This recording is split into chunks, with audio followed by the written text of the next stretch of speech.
The red lights flashed across every corridor of the Galactic Conservation Station Theta 7. Looked up from her data pad, her coffee cup frozen halfway to her lips. That alarm meant only one thing. Something had escaped. She set the cup down carefully and tapped her communication device. What's happening? The security chief's voice crackled through, tight with stress. Containment breach in Sector 9. It's the Apex. Blood went cold. Of all the creatures on this station, the Apex was the one that kept everyone awake at night. It came from a planet called Nine, a world so dangerous that the galactic community had marked it as forbidden territory. The Apex was the top predator of that nightmare world, and there was nothing else like it in the known galaxy. She had seen it only once, through reinforced glass 3 feet thick. The creature stood 4 meters tall on its hind legs. Its body was covered in black armor that looked like volcanic glass. It had 6 limbs, each ending in claws as long as her forearm. Its mouth held rows of teeth that glowed faintly in the dark, but what she remembered most were its eyes. They glowed with an orange light, and when they looked at you, they were studying you, learning you, figuring out exactly how to kill you. "How did it get out?" asked, already moving toward the door. Power failure in the containment grid. Only 14 seconds, but that's all it needed. It broke through 3 barriers like they were paper. His voice dropped. It killed the response team. All of them. We need to evacuate your sector now. Through the walls could hear screaming. The station housed scientists and workers from dozens of species across the galaxy. They were all running, trying to reach the escape pods. She looked out into the corridor and saw a group of security officers sprinting past her door. There were massive beings, each one capable of lifting a small vehicle. They were running in terror. "Where is it now?" asked. "Heading toward the civilian sectors. It's moving fast and it's learning. We hit it with pulse weapons, plasma nets, even a sonic disruptor. Nothing works. It adapts within seconds." Paused. "You need to run. Get to Pod Bay 7. I'm sealing the security doors behind it, but that will only slow it down." Pulled up the station map on her pad. The Apex was 3 corridors away from her position, moving in a direct line. But it wasn't moving randomly. She had studied enough predators to recognize a pattern. It was hunting. "What's in the civilian sector that it wants?" she asked. "What do you mean? It's a predator, it kills, that's what it does." "No," shook her head even though couldn't see her. "Nothing hunts without purpose.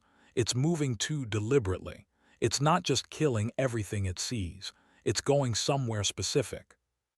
On her screen, she watched the Apex's path. It had bypassed several groups of workers, ignored open doors leading to crowded areas. It was searching for something. His voice broke into the channel. The young researcher sounded panicked. "Are you still in the research wing? You have to get out. That thing is unstoppable." "I'm looking at its movement pattern," said calmly. "What's in Sector 12? "Sector 12? That's just storage in the environmental systems. Why would it stop?" "Oh no, the exit ports. The docking bay for the transport ships." Felt something click into place. "It's trying to leave the station. It wants to go home." "That doesn't matter," shouted. "Stop analyzing and start running. This isn't one of your Earth animals. This is the most dangerous predator in the galaxy." But was already moving, not toward the escape pods but toward an intersection point. Her mind was racing through everything she knew about predator behavior. The Apex had been on the station for 2 years, captured after it attacked a mining colony on Nine. It had been alone in its containment cell, separated from everything, studied like a specimen in a jar. She thought about the tigers she had worked with on Earth before joining the galactic community. She remembered the wolves, the bears, the lions. She remembered what happened when you took an apex predator and locked it away from everything it knew. The corridor ahead of her was empty. Everyone had evacuated. The emergency lights cast everything in red. She could hear the sound of metal tearing somewhere close. The Apex was breaking through another security door. Reached the intersection and stopped. She stood in the middle of the corridor, right in the creature's path. Her heart was pounding, but she forced her breathing to slow. She had to be calm. If this was going to work, she needed to be completely calm. His voice was nearly a scream. "I can see you on the cameras. What are you doing? Move." "I'm staying here," she said quietly. "You'll die." "Maybe, but I don't think so." "What are you talking about, please?" She turned off her communication device. She needed silence. She needed to focus. The sound of claws on metal grew louder. The apex was close now, just around the corner. Could smell it, a scent like burnt copper and ozone. She could hear its breathing, deep and steady, not rushed, not panicked, a predator's breath. She stood straight, her arms at her sides. No weapons, no defensive posture, just standing there waiting. The temperature seemed to drop. The emergency lights flickered, and then the apex rounded the corner. It was bigger than she remembered, more terrifying. Its armor-plated body filled the corridor. Its 6 limbs moved with horrifying grace. Its teeth gleamed in the red light, and those eyes, those burning orange eyes, locked onto her immediately. The creature stopped. Every muscle in its body tensed. It lowered its head and could see its claws extending, scraping grooves in the metal floor. Saliva dripped from its jaws, hissing where it hit the ground. Didn't move. She didn't run. She didn't show fear. She just looked at it, meeting those alien eyes, and she breathed. The apex tilted its massive head to one side. In all its years as the perfect predator, nothing had ever stood before it like this. Everything ran.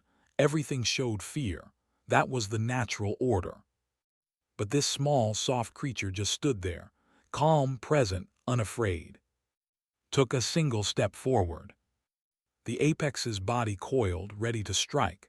Its muscles bunched. Its claws dug deeper into the floor. But kept moving, slow and steady. She sat down on the floor, crossing her legs, still maintaining eye contact. Not challenging, not submitting, just being. The apex circled her once, twice. Its eyes never left her. Something in its ancient brain was trying to understand what it was seeing. This didn't fit any pattern it knew. In a security room 3 corridors away, and watched the camera feed in stunned silence. They saw the massive predator circling the human woman. They saw sitting calmly as death walked around her. "What is she doing?" whispered. Couldn't answer. He had never seen anything like this. No one had. On the floor, waited. She knew this moment. She had lived it before with Earth's predators. This was the moment when everything could go wrong or everything could go right. The apex completed another circle. Its breathing had changed. The killing tension in its muscles was fatting. It was no longer hunting. It was curious, and knew that curiosity was the first step toward something else, something that might save all of them. The apex stopped circling. It stood 12 feet away from, its massive body blocking the entire corridor. The orange glow of its eyes pulsed in the darkness. Every sensor in its body was focused on her. Every hunting instinct it possessed was screaming that this was prey, soft and vulnerable and easy to kill. But something was wrong. Prey didn't act like this. Kept her breathing steady, in through her nose, out through her mouth. Long, calm breaths. She had learned this technique years ago when working with the big cats in Earth's conservation zones. Predators could sense fear through smell, through the way your body moved, through the sound of your heartbeat. Right now, she needed to send a clear message. She was not afraid. That was a lie, of course. She was terrified. Her hands wanted to shake. Her instincts wanted her to run. Every part of her human brain that had evolved to keep her alive was screaming at her to move, to hide, to escape.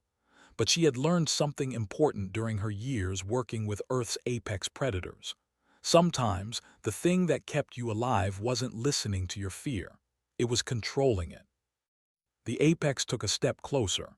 Its claws clicked on the metal floor. It lowered its head until its face was just 5 feet from hers. She could see the details of its teeth now, each one like a blade of crystal. She could feel the heat coming off its body. She could smell the copper-endozone scent that clung to it.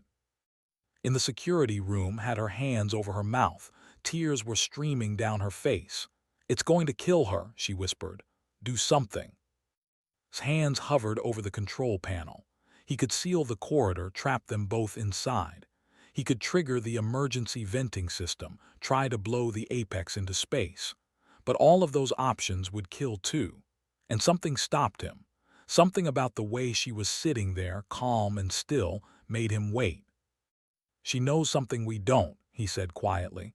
"Look at her posture. She's not frozen in fear. She's choosing to stay still." Slowly raised one hand. The Apex's entire body tensed. Its muscles coiled like springs. One wrong move and it would strike. She knew that. But she also knew something else. She had seen this same reaction 1,000 times before in 1,000 different predators. She wasn't looking at a monster. She was looking at a confused animal. The Apex didn't understand her. That was the key. In its entire life, spanning decades of being the most dangerous thing on the most dangerous planet in the galaxy, nothing had ever acted like this around it. Everything either fought or fled. Those were the only two options its instincts knew how to process. Was giving it a third option, and it didn't know what to do with that. She kept her hand raised, palm down, fingers relaxed, not reaching toward it, not threatening, just showing that she had no weapons, no claws, nothing that could hurt it. She was showing herself to be what she was: soft, small, vulnerable. And somehow that was working. The Apex leaned closer. Its nostrils flared. It was smelling her, gathering information. Could see her own reflection in its eyes, tiny and fragile against this creature of armor and blades. Then she did something that would be studied by for years to come. She started to hum. It wasn't a song exactly. It was a low, rhythmic sound that came from her chest.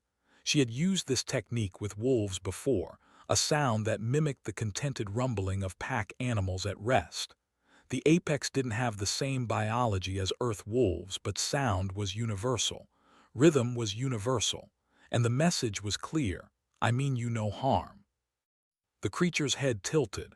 Its ears, small and set back against its skull, swiveled toward her. The orange glow of its eyes dimmed slightly, not going out but becoming less intense. The killing tension in its body began to ease. "It's working," breathed, watching the camera feed in amazement. "Whatever she's doing, it's actually working." Wiped her eyes. "But what is she doing? How is this possible?" Shook his head. He had worked with security teams from a dozen different species.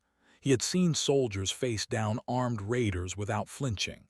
He had watched Vex forms calculate impossible odds and still fight. But he had never seen anything like what was doing now. She was facing the galaxy's perfect predator with nothing but her presence, and somehow the predator was listening.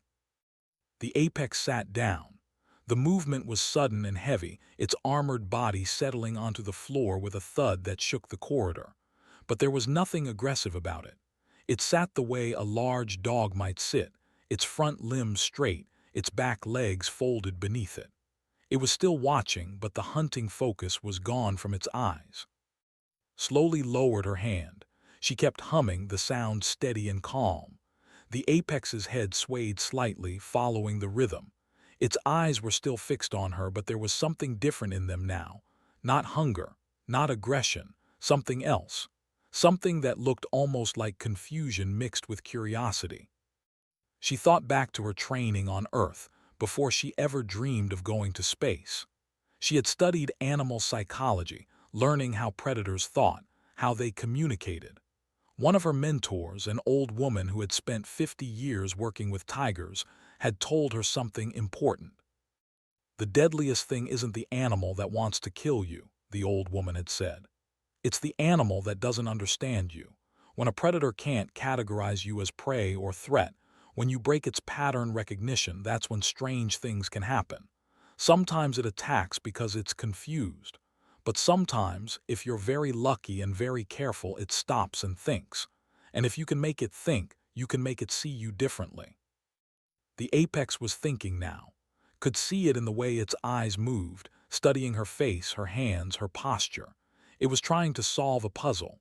What was this creature that smelled like prey but acted like neither prey nor predator? What was this small being that showed no fear, made soothing sounds, and offered no challenge? Slowly, very slowly, reached into her pocket. The apex's body tensed immediately, but she kept her movements smooth and deliberate. She pulled out a nutrition bar, standard rations that every station worker carried. She unwrapped it carefully, the sound of the wrapper crackling loud in the silent corridor. The apex's nostrils flared again. It could smell the food. Its eyes tracked the bar as broke off a piece. She didn't throw it. She didn't move it toward the creature. She simply held it in her palm, her hand resting on her knee, an offering without expectation. For a long moment, nothing happened. The apex stared at the piece of food. It stared at. It seemed to be weighing something in its alien mind, making a decision that would determine both their fates. Then the apex moved. Not fast like when it was hunting. Slow, careful. It stretched its long neck forward, bringing its head closer to his hand. She could feel its breath now, hot and smelling of things she couldn't identify. The massive jaws opened slightly. And with surprising gentleness, the apex took the food from her palm. It sat back, chewing slowly. Its eyes never left her face. And then something happened that no one watching could quite believe. The apex's body lowered. Its front limbs stretched forward. Its massive head dipped down, and then lower until its forehead nearly touched the floor. It was bowing. Not in submission. The posture wasn't defeated or fearful. It was something else. Recognition, acknowledgement. A gesture that said, clear as any words could say, I see you. I understand you are not prey. I accept your presence. Felt tears prick her eyes. She had hoped for this, had bet her life on it, but seeing it happen was something different. This creature, this perfect killing machine from a nightmare world, had just shown her respect. She bowed her head in return, a small nod of acknowledgement. When she looked up, the apex was watching her again, but the orange glow of its eyes had changed. It was softer now, almost warm. In the security room was crying again, but this time from relief and wonder. Just stared at the screen, his mind struggling to process what he had witnessed. Get me a communication line to the council, he said quietly. They need to see this. They need to know what just happened. Because what had happened wasn't just one human calming one predator. It was proof of something the galaxy had never understood about humans. They had evolved on a world so dangerous that they had learned to speak the language of monsters. And sometimes, when they spoke that language, the monsters spoke back. 3 hours had passed since the apex bowed. Still sat in the corridor with the creature, though she had moved to lean against the wall. The apex had settled down completely, lying on its side like a massive cat. Its breathing was slow and steady. Every few minutes its eyes would open to check on her, then close again. And had joined them an hour ago, though they kept a respectful distance. The younger researcher couldn't stop staring. I've studied xenobiology for 6 years, whispered. I've read every paper on apex predators. Nothing prepared me for this. Smiled tiredly. Books can only teach you so much, the rest you have to feel. But how did you know it would work? Asked. He had his security tablet out, documenting everything, but his eyes kept drifting to the apex in wonder. How did you know it wouldn't just kill you? I didn't know for certain, admitted. But I recognized something. The way it was moving through the station, the way it was hunting. I've seen that behavior before. Where went? His mind drifted back, past the sterile corridors of the space station, past the years of training with the galactic community. She remembered Earth, remembered the conservation center where she had worked for 10 years before ever leaving her home planet. I was 23, she said quietly. Fresh out of university, convinced I knew everything about animals. They sent me to a facility in Siberia. We had tigers there, Siberian tigers, some of the last ones in existence. sat down, careful not to make any sudden movements that might disturb the apex. What happened?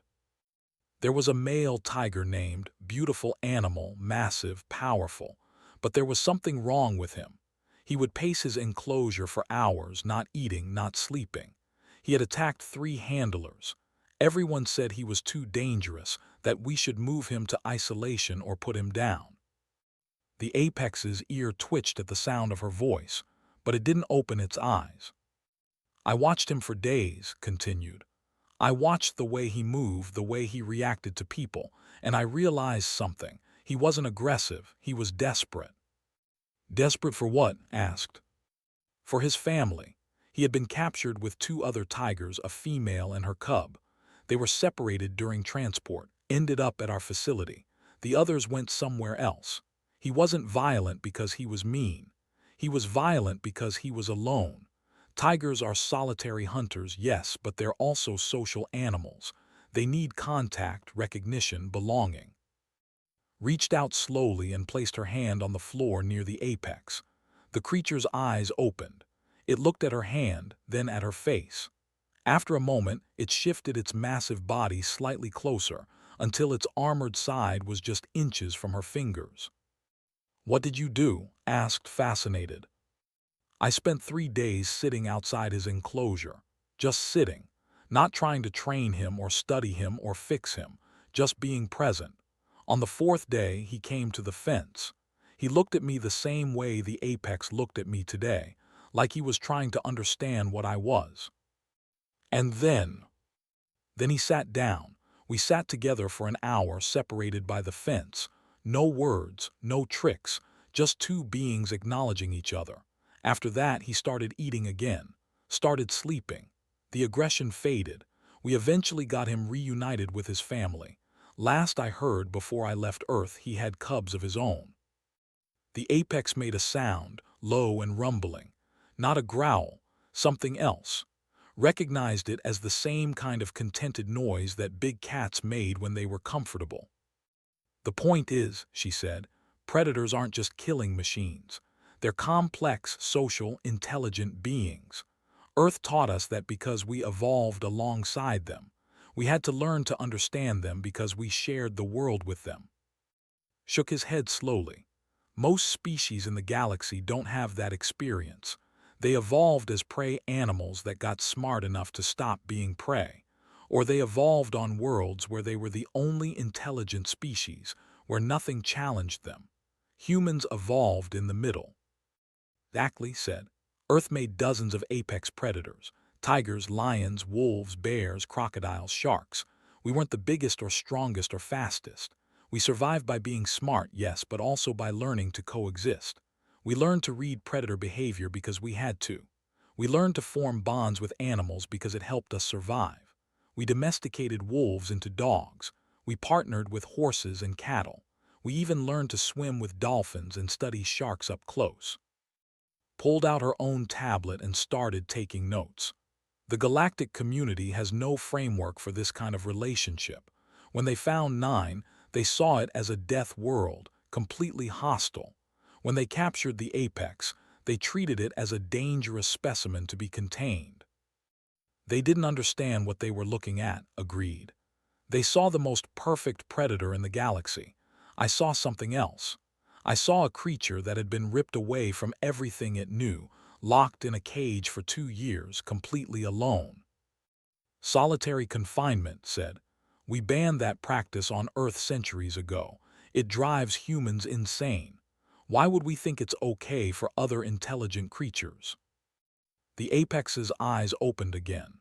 This time, it lifted its head and looked directly at. The security chief froze, his hand instinctively moving toward his weapon. Don't, said softly. It's not threatening you, it's listening. Slowly moved his hand away from the weapon. Can it understand us? Probably not our words, but tone, body language, emotion. Yes, I think it understands all of that. Predators have to be good at reading other creatures. It's how they hunt, but it's also how they socialize. The apex continued to stare at. Then, deliberately, it lowered its head in the same small bow it had given. Eyes widened. After a moment of hesitation, he bowed his head in return.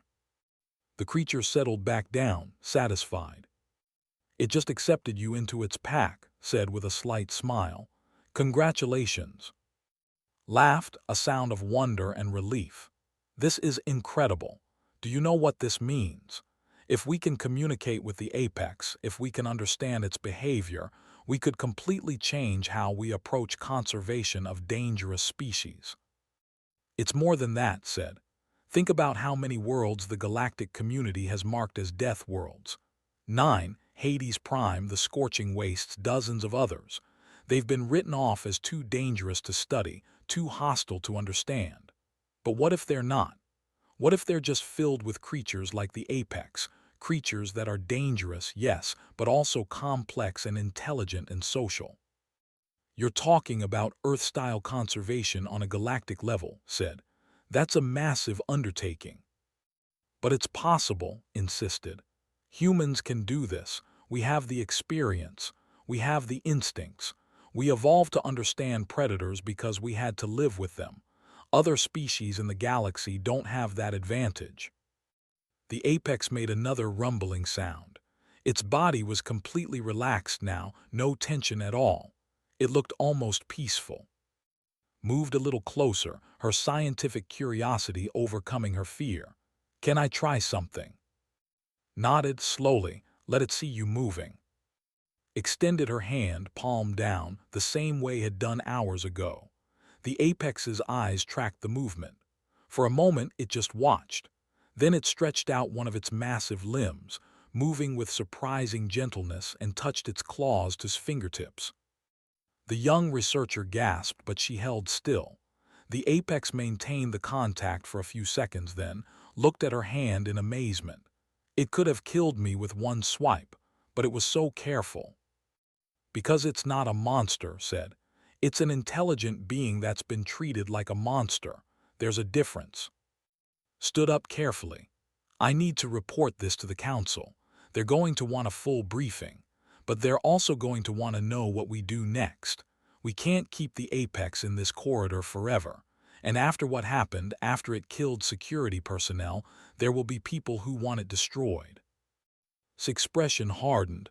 That's not going to happen. I agree with you, but we need a plan. A real plan that the council will accept. Looked at the apex, this magnificent creature that had crossed the galaxy from understanding to trust in a few short hours. She thought about the tiger, about all the animals she had worked with on Earth.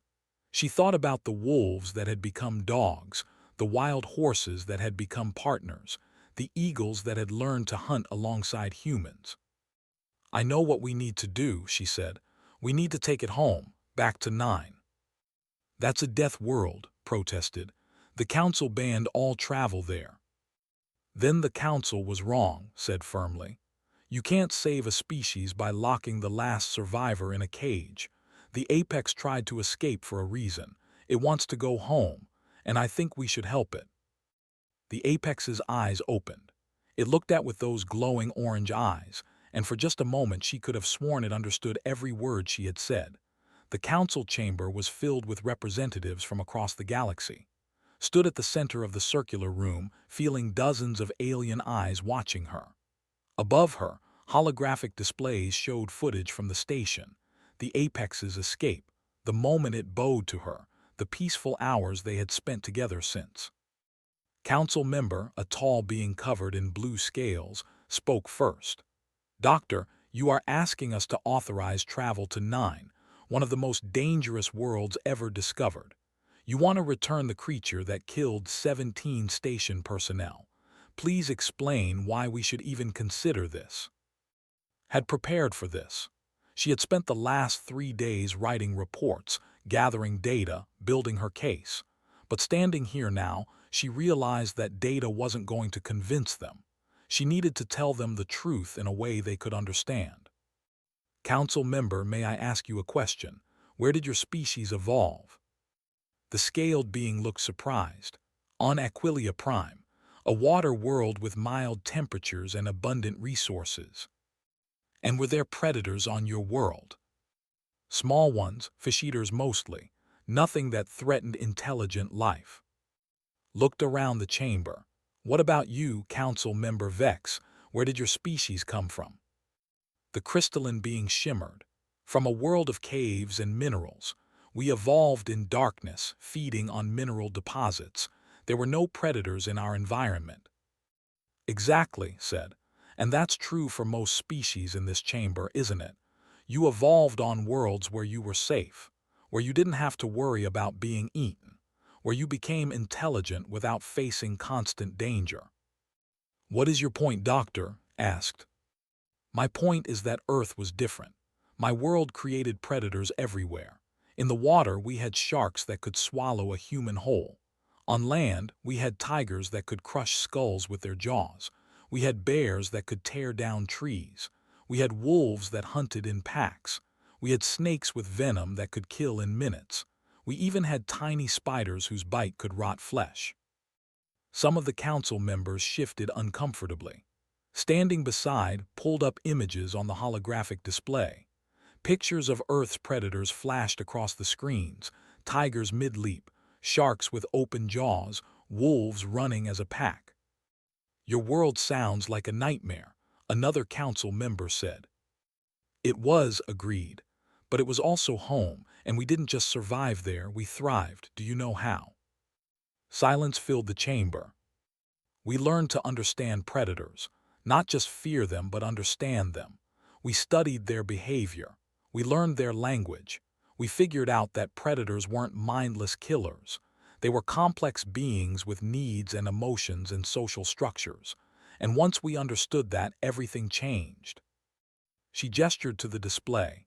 Images shifted, showing humans working with animals. A woman sitting beside a tiger. A man swimming with sharks. Children playing with dogs that were descended from wolves. We took wolves, the pack hunters that once competed with us for food, and we made them our partners. They became dogs. We didn't conquer them, we befriended them. We took horses, prey animals that ran from predators, and we rode them.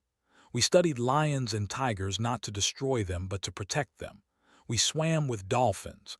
We watched whales. We even kept snakes as companions. This is fascinating history, Doctor said, but it doesn't explain why we should risk. It explains everything, interrupted. The apex bowed to me because I understood something that you don't. I saw a predator in pain. I saw a social creature suffering from isolation. I saw an intelligent being that had been treated like a monster when all it wanted was to go home. She walked to the edge of the platform, closer to the council members. For 2 years, the apex has been locked in a cage, alone, completely alone. Imagine that. Imagine being the last of your species, ripped away from your home world, kept in a box where no one speaks your language and everyone fears you. Imagine that for 2 years. Stepped forward. The security footage shows something important. The apex didn't kill randomly during its escape. It was moving toward the docking bay. It was trying to reach a ship. Every creature it killed was actively trying to stop it. It didn't hunt them. It defended itself. That creature is highly dangerous, Vex said, its crystalline body pulsing with light. Even if what you say is true, even if it was trying to escape, it has shown itself capable of extreme violence. So are humans, said quietly. We're capable of incredible violence when we're trapped, when we're threatened, when we're desperate. But we're also capable of incredible compassion. The apex is the same. It's violent when it needs to be, but it's also capable of trust. It accepted me. It accepted, and it has spent 3 days peacefully on the station, causing no problems because we're treating it with respect instead of fear. Activated another display. I've been studying the apex's behavior for the past 72 hours. It shows clear signs of pack bonding. It positions itself protectively when Doctor sleeps. It shares food. It responds to vocal tones. These are not the behaviors of a mindless killing machine. These are the behaviors of a highly social, intelligent being. What you're describing sounds almost like domestication, observed. No, said firmly, not domestication, partnership. There's a difference. We're not trying to make the apex into something it's not. We're trying to understand it as it is. She pulled up the star chart showing 9. This is its home, a world that the Council declared too dangerous to study. But what if you're wrong? What if 9 isn't a death world but a life world, just one that's harder to understand? What if there are others like the apex there, species we've written off because they're too dangerous to approach? You want to study 9, Vex said, using humans as intermediaries. I want to return the apex to its home, corrected. But yes, I also want to study 9 properly. Earth has protocols for studying dangerous ecosystems. We have experience with predators. We know how to observe without interfering, how to understand without conquering. Leaned forward, and if the apex returns to 9 and becomes hostile again? Then we were wrong, admitted. But I don't think we are. I've spent 3 days with this creature. I've watched it adapt. I've seen it learn. It's not hostile by nature. It's hostile when threatened. If we return it to its home, if we approach 9 with respect instead of fear, I believe we'll discover a world worth saving, not avoiding. Another council member spoke up, a small furry being. The cost of such an expedition would be enormous, the risk even greater. Why should we approve this? Looked at who nodded. They had discussed this moment. Because the galactic community is missing something important. You've explored thousands of worlds. You've cataloged millions of species, but you've avoided the dangerous ones. You've written off any world where you might face real threat. And in doing so, you've missed out on understanding some of the most incredible life forms in the galaxy. She gestured to the image of the apex. Humans can bridge that gap. We evolved to understand predators. We have instincts and skills that other species don't have. We can study these dangerous worlds. We can communicate with these dangerous species. We can show you that death worlds aren't just sources of fear, they're sources of wonder. The council chamber fell silent, could see them processing her words, weighing the risks and benefits. She had said everything she could say. Now she had to wait. Finally spoke. Doctor, if we approve this expedition, you understand that you would be in charge. You and your team would be responsible for the apex's behavior and the success or failure of the mission. I understand. And you truly believe that humans can do this, that you can study a world as dangerous as 9 and survive. Thought about Earth, about the tigers and wolves and bears. She thought about the apex, sleeping peacefully in the station corridor with its head resting near her feet. She thought about everything humans had accomplished by learning to understand instead of fear. Yes, she said, I truly believe we can. Looked at the other council members. Lights flickered around the chamber as they voted, green for yes, red for no, held her breath. The chamber flooded with green light. The council approves your expedition, announced. You will have 6 months to prepare. After that, you will take the apex home to 9. May wisdom guide you, Doctor. As left the chamber, grabbed her arm, excitement bright in her eyes. We're really doing this. We're going to a death world. Smiled, though his eyes were worried. We're going to need more than just courage. We're going to need a plan. We'll make one, said. We're going to show the galaxy what Earth taught us, that the most dangerous things in the universe are also the most worth understanding. Somewhere in the station, the apex lifted its head as if it could sense the change in its future. For the first time in 2 years, it would be going home. 6 months had passed like a dream. Stood on the surface of 9, feeling the alien wind against her face. The sky above was purple, streaked with orange clouds. 3 moons hung visible even in daylight. The air smelled of metal and growing things, a strange combination that somehow felt right. Behind her, the transport ship sat silent, was checking the perimeter sensors, was setting up the base camp equipment, and beside, standing tall and free for the first time in years, was the apex. The creature's entire body had changed since they entered 9's atmosphere. Its armor plates had brightened. Its eyes glowed brighter. It stood, moved with more confidence. This was its home, and every part of it knew this truth. "How do you feel?" asked, not expecting an answer but speaking anyway. The apex had learned to recognize her voice, to respond to her tone even if it didn't understand her words. The creature made a deep rumbling sound, not aggressive, almost content. It turned its head toward the distant forest where massive trees rose hundreds of feet into the air. Something was calling it. Home was calling it. "Go ahead," said softly. "We'll be here when you're ready." The apex looked at her for a long moment. Then it did something unexpected. It lowered its massive head and touched its forehead gently to her shoulder. A gesture of affection, of trust, of goodbye for now but not forever. Then it ran, 6 limbs moving in perfect coordination, carrying it across the rocky ground toward the forest. Watched until it disappeared into the trees. Her heart felt full and empty at the same time. Walked up beside her. "Do you think it will come back?" "I don't know," admitted, "but I hope it does. Not because we need it, but because I want to know it's okay." Joined them her tablet showing environmental readings. "This place is incredible. The oxygen levels are higher than Earth. The gravity is stronger. The temperature swings would kill most galactic species.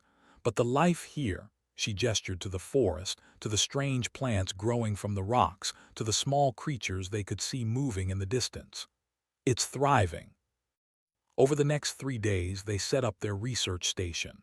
It was small, designed for a team of 6 humans, and 3 other specialists who would arrive on the next transport. They had weapons for defense, but had made everyone agree they would only use them as a last resort. This was not a conquest mission. This was an understanding mission. The apex didn't return the first day, or the second. By the 3rd day was getting worried. What if something happened to it? What if there are other predators here that are even more dangerous? "Then it knows how to handle them," said. "This is its world. We're the outsiders here." On the 4th day, just after dawn, woke to a familiar sound, that deep rumbling she had heard on the station. She stepped outside the habitat and found the apex waiting, but it wasn't alone. Behind it, partially hidden in the shadows of the forest, were shapes, large shapes, moving carefully, watching. Said quietly, "You need to see this." The security chief came out, followed by. They all froze when they saw what saw. There were 5 more of them, 5 more creatures like the apex, though slightly different. 2 were smaller, perhaps younger. One had different colored armor, deep red instead of black. Another had what looked like scars across its face, but they were the same species, the apex's species. "It wasn't the last one," whispered. "There are more, there are survivors." The apex moved toward but stopped halfway between her and the other creatures. It made a series of sounds, clicks, rumbles, something that might have been speech. The other creatures responded with their own sounds. Realized what was happening. The apex was introducing them. It was telling its pack about the humans. One of the other creatures, the one with red armor, stepped forward cautiously. Its eyes studied the same way the apex had studied her months ago. Curious, careful, trying to understand. Did what she had done before. She sat down on the ground. No weapons, no threat, just presence. The red-armored creature tilted its head. Then slowly it moved closer. The apex made an encouraging sound. The creature came within 10 feet, then 5. It leaned down, sniffing, studying. Then it sat, just like the apex had sat, just like it was saying, "I see you. I accept you." They're social, breathed, truly social. They have family groups, they communicate, they teach each other. Over the following weeks, the pattern repeated. The apex's pack would visit the human camp. Sometimes they brought food, offering it the way pack members share with each other. Sometimes they just watched, observing the strange small creatures who had brought their family member home. Learned to distinguish between them. The red-armored one she called Crimson. There was a younger one who was curious about everything, always touching their equipment with surprising gentleness. That one became known as Scout. The one kept its distance but watched over the others protectively. They called it Guardian. The research they gathered was revolutionary. 9 wasn't a death world. It was a challenging world, yes, dangerous for species not adapted to it, but it was full of complex life, sophisticated ecosystems, and intelligent creatures who had evolved to survive and thrive. The galactic community got it wrong, said one evening as they compiled their reports. They saw danger and assumed there was nothing else. They never looked deeper. That's what fear does, replied. It makes you run before you understand. Earth taught humans not to run. It taught us to stand still, to observe, to understand. That's our gift to the galaxy. On the 3rd month, something extraordinary happened. Guardian, the protector who had always kept distance, approached the camp. It was limping. One of its legs had a deep wound. Without the apex to translate, without words to explain, it came to the humans for help. Spent 6 hours treating the wound, using medical supplies designed for humans but adapting them. Guardian stayed still the entire time, trusting her with a vulnerability that predators rarely showed. When she finished, the creature touched its head to hers, the same gesture the apex had made. After that, something changed. The pack didn't just visit anymore. They integrated. They would alert the humans to approaching weather. They would guide them away from dangerous areas. Once, when a massive storm threatened the camp, the entire pack surrounded the habitat, using their armored bodies to shield it from the wind. Research revealed even more. In the forest, they found evidence of old structures, not human-made, made by the apex species, crude tools, organized living spaces. The creatures were more than social predators. They were on the edge of developing civilization themselves. "Do you realize what this means?" asked, her voice shaking with excitement. "They could become space-faring eventually. They have the intelligence. They have the social structure. They just need time." "And now they'll have it," said, "because we're not hunting them or capturing them. We're protecting them." The Galactic Council received their reports with shock and wonder. Other species began requesting permission to join the research, but was careful about who they allowed. Only those who could approach with respect. Only those who understood that 9 belonged to its inhabitants first. On their 6th month on the planet, sat outside the habitat at sunset. The apex lay beside her, its massive body warm and peaceful. Scout was playing with a piece of equipment nearby, figuring out how it worked. Crimson was teaching one of the younger ones how to hunt, demonstrating techniques with patient repetition. This was what the galaxy had been missing. Not just the creatures themselves, but the understanding that danger and beauty could exist together. That predators could be partners. That the most frightening things could also be the most magnificent. Came out and sat on the other side. "The Council wants us to do this again. They have a list of other restricted worlds. They want human teams to study them the way we studied 9. "What did you tell them?" "I told them we'd need more people, specialists, people who understand what you understand." Smiled. "Earth has plenty of those. People who have worked with lions and bears and wolves. People who see predators as beings worthy of respect, not just fear. They're calling it the Death World Conservation Corps," added, joining them. "It's got a good ring to it." The apex lifted its head and looked at the sky, where the transport ship would come tomorrow to bring supplies and take their latest research. It made a soft sound, almost questioning. "We're not leaving," assured it. "This is our home now, too." The creature's eyes glowed warmly. It understood, not the words perhaps, but the meaning behind them, the promise. As darkness fell over 9, the 3 humans sat surrounded by creatures that the galaxy had called monsters, but didn't see monsters. She saw family. She saw partners. She saw beings who had crossed the gap between fear and trust because someone had taken the time to understand them. Earth had given humanity many gifts. The ability to use tools, the capacity for language, the spark of creativity. But perhaps the greatest gift was simpler than all of those. It was the ability to look at something dangerous, something powerful, something that could kill with ease and see not a monster but a friend. The apex's head rested against his shoulder, Scout curled up near. Crimson settled near, keeping watch as it always did.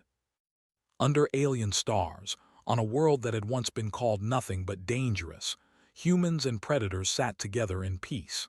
And in that peace, there was hope. Hope that understanding could bridge any gap. Hope that fear didn't have to be the final answer. Hope that the galaxy had room for both the gentle and the fierce, and that humans could be the ones to show everyone how they could coexist. Closed her eyes, listening to the sounds of Nine's night, the wind in the massive trees, the calls of distant creatures, the steady breathing of the apex beside her. This was why humans had gone to space, not to conquer, not to dominate, but to understand, and in understanding to build bridges between worlds. The universe was vast and filled with wonders. Some of those wonders had teeth and claws and eyes that glowed in the dark. But that didn't make them any less wonderful. It just meant you needed to know how to say hello. And humans, born of a world that taught them to speak the language of predators, knew exactly how to do that.